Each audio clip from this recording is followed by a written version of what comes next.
All right, let's jump right into a story that has it all: money, power, and a billion-peso question. We're talking about one single engineer who stepped forward with an absolutely explosive testimony, pointing the finger at two of the most powerful senators in the country. And at the very heart of this entire firestorm is one simple yet incredibly complicated question: who is telling the truth? We have two completely different stories, and today we're going to break down both sides.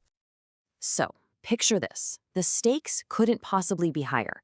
You've got the word of one engineer, a guy named Bryce Hernandez, squaring off against the really strong denials of some very established political figures. This is the core conflict we're going to unpack. Okay, let's start with the bombshell itself. This whole thing kicked off when Engineer Hernandez came forward with what you can only call a heavy allegation, and he implicated some very, very prominent names. So, according to Hernandez, the key people involved are Senator Jinggoy Estrada and Senator Joel Villanueva. But also on that list are former Public Works Undersecretary Roberto Bernardo and, crucially, a former district engineer named Henry Alcantara, who Hernandez says is a central figure in this whole scheme. Now, there's a really critical term you've got to understand here, and it's SOP. Officially, that just means Standard Operating Procedure. But Hernandez alleges that in this world, it was code for the commitment, basically the percentage of a project's cost that was supposedly taken as a kickback. And the number at the center of all this? A staggering 30%. Hernandez claims this was the standard SOP that was demanded from government flood control projects happening in the province of Bulacan. So let's dig a little deeper into the specific claims made by Engineer Hernandez. I mean, he didn't just name names, he came with specific figures and laid out exactly how he says this whole alleged scheme actually worked. So here's the breakdown from his testimony. Hernandez said Senator Estrada allocated 355 million pesos for projects, which, with a 30% kickback, would amount to over 106 million. And for Senator Villanueva, he alleged a project fund of 600 million pesos, which would mean a kickback of a whopping 180 million. Now, this is a really crucial point in Hernandez's story. He's not claiming he handed money directly to the senators. No, he says it was all funneled through this one man, former District Engineer Henry Alcantara, who he calls the chief implementer, the guy who allegedly did all the dealing with the politicians. And to try and back all this up, Hernandez came with evidence. He showed photos of what he says is a ton of cash, just packed into boxes. He also had photos showing Alcantara and Senator Estrada together at an event, and even screenshots of what he claims are disappearing messages between all the key players.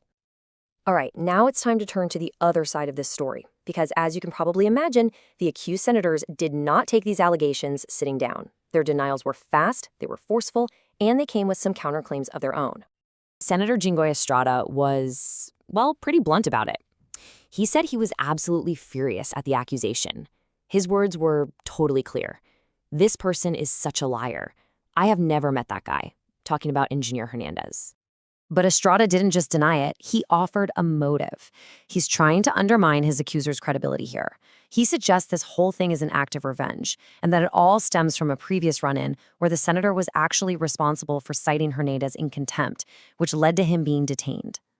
Senator Joel Villanueva's response, on the other hand, was all about confidence and transparency. He came out and declared, "We have receipts. We have nothing to hide," pretty much welcoming any investigation into the whole thing. Villanueva also threw out his own theory, and he painted Hernandez not as some vengeful guy, but as just a pawn.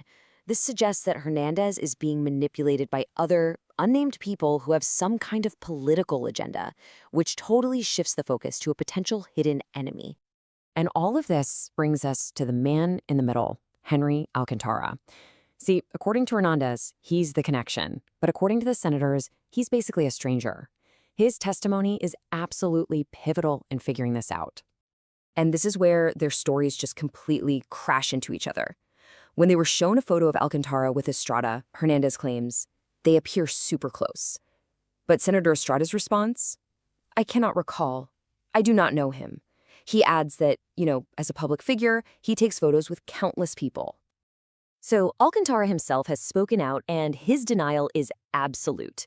He directly pushes back on the very core of Hernandez's story, saying, "What he is saying about bringing me money is not true, and I did not receive anything." And then, In a really stunning turn, Alcantara completely flips the script. He accuses engineer Hernandez of being the one who was actually applying coercion and force on contractors, painting a totally opposite picture of what was going on. So after hearing the allegations and then hearing all of the denials, we end up right back where we started, asking that central question: who is telling the truth? We are left with this high-stakes standoff with no clear answer in sight. So this is pretty much where things are right now. You've got one man's detailed testimony up against these powerful, coordinated denials from public officials. It's a clash between digital evidence, photos and screenshots, and official sworn statements that say the complete opposite. And it's all playing out while an investigation is going on. And just to add one more dramatic twist to all of this, Senator Estrada has publicly thrown down the gauntlet.